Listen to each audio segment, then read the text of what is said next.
بەناوی خوای گەورە و میهرەبان سڵاوتان لێبێت بەڕێزان باز لە قەرزی بانکی بازرگانی عێراق هەروە قەرزی بانکە ئەهلیەکان دەکەین کە دەسەڵاتدارانی هەرێم لە دوای 2014ەوە پاریان لەو بانکانە ڕاکێشاوە ئێستا دەبێت لە پشکی هەرێم بدرێتەوە لە بودجێی عێراق لە مادەی سیانزەوە و باسی ئەو قەرزانە دەقێکاتوە کە بەم شێوەیە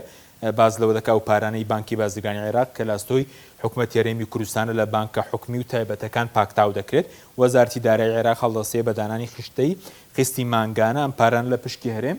دەبڕدرێت پێدانەوەی قستەکان لە ساڵی دارایی 2023 دەست پێ دەکات و بۆ ماوەی 7 ساڵ دەبێت ئەو قەرزانە بدرێتەوە. بەڵێ کۆی گشتی ئەو قەرزانەی کە دەسەڵاتدارانی هەرێم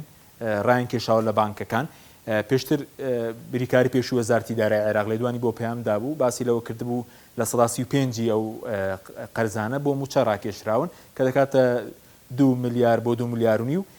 ئەوەی دیکەی 6 ملیاری هی بەرپرسان بووە کە چەکی بەڵێندەران و خەڵکی تریان لە بازار کڕیوەتەوە بەڕێکەوتن لەگەڵ بەڕێوەبەری پێشووی بانکی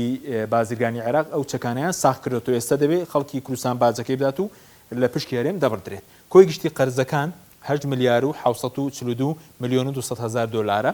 ئەو قەرزانەی کە دراونەتەوە لە کۆی گشتێکە 4 ملیار و 646 میلیۆن و 200 هزار دلار دراوەتەوە ئەو قەرزانەی کە ماونەتەوە 4 ملیار و 96 میلیۆن دلار ماوەتەوە. بەڵێ پێستەر ئەو قەرزانەی کە تایبەتن بە قەرزەکانی بانکی بازرگانی عێراق دواتریش سەرسەر ئەو قەرزان دەکەین کە هی بانکە هەلیەکانە دیارە ئەو خەزانەی کە دراونەتەوە ساڵانی 2017 2018 1 ملیار و 932 میلیۆن دلار قەرز دراوەتەوە 2019 2020 2 ملیار و 713 میلیۆن و 200 هزار دلار دراوەتەوە دیارە ئەو قەرزانە لە پشکی هەرێم خەڵکی کوردستان بردراون بەرپرسان پارەکەیان بردووە خەڵکی کوردستان بازەکەیدا و